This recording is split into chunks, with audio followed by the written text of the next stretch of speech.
સમાચાર તાલાલાથી જ્યાં ગર્ભ પરીક્ષણ કરનાર ડોક્ટરને હવે કોર્ટે સજા ફટકારી છે। તાલાલાથી આ ડોક્ટર ઝડપાયો હતો ગર્ભ પરીક્ષણ કરતા, જેને હવે કોર્ટે સજા સંભળાવી છે।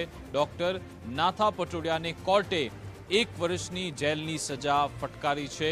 તાલાલા ડોક્ટર એસોસિએશનના જ પ્રમુખ છે નાથા પટોડિયા, જેમને હવે ગર્ભ પરીક્ષણના કેસમાં 1 વર્ષની સજા। કર્મદીપ હોસ્પિટલમાં ગર્ભ પરીક્ષણ બદલ કોર્ટે 1 વર્ષની સજા ફટકારી છે। 1 વર્ષની સજા અને ₹10,000નો દંડ ફટકારવામાં આવ્યો છે। સોનોગ્રાફી મશીન રાખવામાં આવે અને ગેરકાયદેસર રીતે દર્દીઓની સોનોગ્રાફી કરતા હોવાની માહિતી આધારે જિલ્લા આરોગ્ય તંત્ર દ્વારા તત્કાલીન તાલુકા આરોગ્ય અધિકારી ડોક્ટર પુનિત એમ રાખોલિયા અને PCPNDTના નોડલ ઓફિસર શ્રી અવધેશ ચૌધરીને સૂચના આપી ડોક્ટર હરેશ પટોડિયાની હોસ્પિટલમાં રેડ કરતા ગેરકાયદેસર રીતે રાખવામાં આવેલ સોનોગ્રાફી મશીન આરોગ્ય ટીમ દ્વારા જપ્ત કરી તાલાલાના જ્યુડિશિયલ મેજિસ્ટ્રેટ સાહેબ કોર્ટ સમક્ષ તત્કાલીન તાલુકા આરોગ્ય અધિકારી ડોક્ટર પુનિત એમ રાખોલિયા દ્વારા PCPNDT એક્ટ નીચે ફરિયાદ દાખલ કરવામાં આવેલ।